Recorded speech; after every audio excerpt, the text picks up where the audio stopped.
কোন সময় অন্তর দিয়ে সমালোচনা করবা না, অন্তর দিয়ে এই ব্যক্তি যদি ঘৃণার পাত্র হইবা না, অন্তর দিয়ে আপনি কোনো চিন্তা করবা না। আল্লাহ বলতেছে ইয়াউমা লা ইয়ানফাউ মালু ওয়ালা বানুন ইল্লা মান আতাল্লাহা বিকলবিন সালিম। সুবহানাল্লাহ। আল্লাহ রাব্বুল আলামিন ইয়াউমা লা ইয়ানফাউ মালু ওয়ালা বানুন,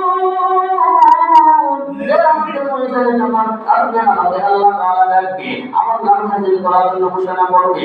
আল্লাহ রাব্বুল আলামিন আপনাকে উপস্থিত করবে, করার পরে ইয়াউমা লা ইয়ানফাউ মালু ওয়ালা বানুন, আল্লাহ আপনার সম্পদ দেখবে না, তোমার ক্ষমতা দেখবে না, তোমার টাকা পয়সা দেখবে না, ধন দৌলত চাইবে না।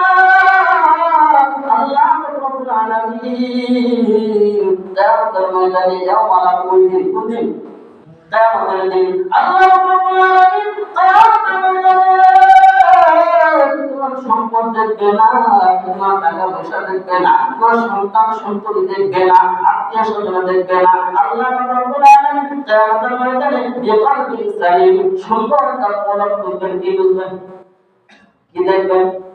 সুন্দর একটা কলব। কথা আল্লাহ, হ্যাঁ, কে বলতেছেন? মানে বিকলবিন সালিম, সুন্দর পবিত্র পরিচ্ছন্ন একটা কলব। এই কলবটা আপনার আছে না? নাই আছে। কে দিয়ে আল্লাহ বলছে কথাটা? আল্লাহ মানে বলতেছি না, হ্যাঁ না, আল্লাহ তাআলা বলতেছে বিকলবিন সালিম, তার মানে আপনার একটা পরিষ্কার পরিচ্ছন্ন কলব আল্লাহ চাইছেন। পরিষ্কার হয়, আল্লাহ তাআলা এই ব্যক্তিকে ঘোষণা করবেন জান্নাত। সুবহানাল্লাহ সুবহানাল্লাহ সুবহানাল্লাহ। পরিষ্কার পরিচ্ছন্ন কলব আমাদের থাকার প্রয়োজন আছে না? নাই আছে। তাহলে একজন অপরজনের আড়ালে এই গীবতগুলো বলা যাবে না। গত জুমায় বলেছিলাম গীবতের সংজ্ঞা। গীবত কাকে বলে মনে আছে আপনাদের? হ্যাঁ, গীবত কাকে বলে? গীবত হলো একে অপরের আড়ালে সমালোচনা করার নাম হলো গীবত। এখন এক ব্যক্তির আলোচনা করতেছি, ওই ব্যক্তি অপরাধটা করেছে, আল্লাহ রাসূল বলতেছে রাসূলুল্লাহ যে আমরা ওনার আড়ালে সমালোচনা করতেছি, এই অপরাধটা ওনার মধ্যে আছে। রাসূলুল্লাহ বলতেছে আছে দেখে এই ব্যক্তির সমালোচনা পিছনে করা না গীবত। অন্যায় করছে এর আলোচনা পিছনে করার নাম হলো গীবত। আর যদি এই ব্যক্তি অপরাধ করে না থাকে আর এই আলোচনা যদি আমরা আপনি করি, তাহলে হলো অপবাদ। কি হবে? অপবাদ। তিন নাম্বার, দুই নাম্বার হচ্ছে তো জবাব দ্বারা উঠবে, দুই নাম্বার কলম দ্বারা উঠবে, তিন নাম্বার ইশারা। ইশারা কি? এখন বলতে বলবো ইশারার মাধ্যমে কেমনে কি করতে প্রশ্ন আসে না। মুফাসসির একরাম এই চারটা কথা মধ্যে এরকম মত করেছে যে ইশারার মাধ্যমে কেমনে কি করতে। দেখেন, আল্লাহ রাসূল জনাব মুহাম্মদ রাসূলুল্লাহ সাল্লাল্লাহু আলাইহি ওয়াসাল্লাম এনার একজন বিবির নাম হলো সুফিয়া, নাম কি? সাফিয়া, নাম কি? সাফিয়া। তিনি অন্য আমার বিবিদের তুলনায় একটু লম্বা থেকে একটু খাটো ছিল। আমাদের আয়েশা রাদিয়াল্লাহু আনহা তিনিও তো রাসূলের স্ত্রী ছিলেন, ঠিক না? তখন আমাদের আয়েশা রাদিয়াল্লাহু আনহা নবীজিকে ডেকে বলে, ইয়া রাসূলুল্লাহ আপনার অমুক স্ত্রী সুফিয়া, মানে ইশারা দেখাইছেন না, বুঝলেন তো? পুরো লম্বা থাকলে কেমন দেখাইছেন? মুসলিম শরীফের হাদিস, হাত দ্বারা দেখাইছে ইশারা, একটু শর্ট আর অন্যদের তুলনায় একটু কম খাটো, শর্ট বেটে খাটো এরকম বলা যাবে না, সম্মানের সাথে কথা বলতে হবে। তিনি অন্যদের তুলনায় কম লম্বা, ইশারায় আমাদের দেখেছে। আল্লাহ রাসূল সঙ্গে সঙ্গে আমাদের আয়েশাকে বলল, আয়েশা তুমি এমন একটা অপরাধ করেছ, তোমার এই কথা বলার দ্বারা তোমার হাতের দ্বারা একটা গীবত দিছে। কি গীবত? হাতের মাধ্যমে গীবত, জবান দ্বারা হওয়ার, হাতে ইশারা। আল্লাহ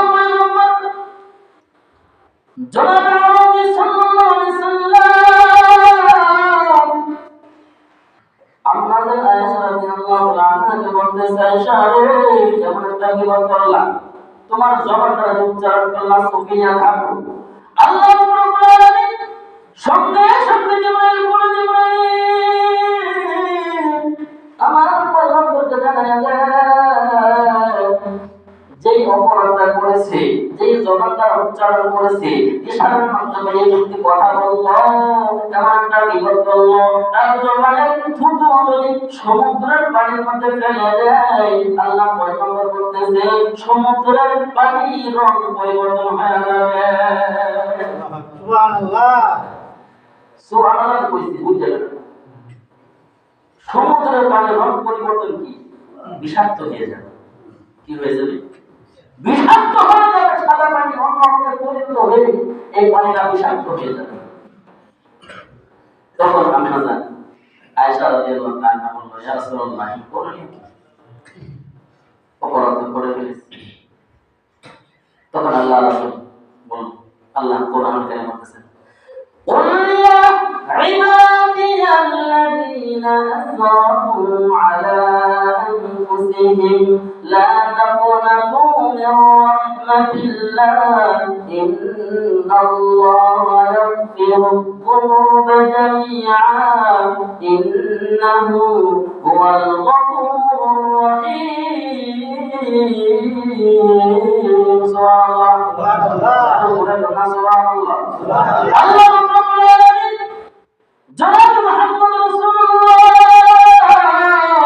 সাল্লাল্লাহু আলাইহি ওয়াসাল্লাম বলতেছে, ইয়া রাসূলুল্লাহ, ইয়া হাবিবাল্লাহ, আপনি এই সুসংবাদটা জানাই দিন, বান্দা যখন অপরাধ করে, অপরাধ করার পরে বান্দা বুঝতে পারে অপরাধ করেছে, নৈরাশ হওয়ার কোনো কারণ নাই। লা তাকনাতু মিন রাহমাতিল্লাহ, আল্লাহ রহমতের নৈরাশ হইও না।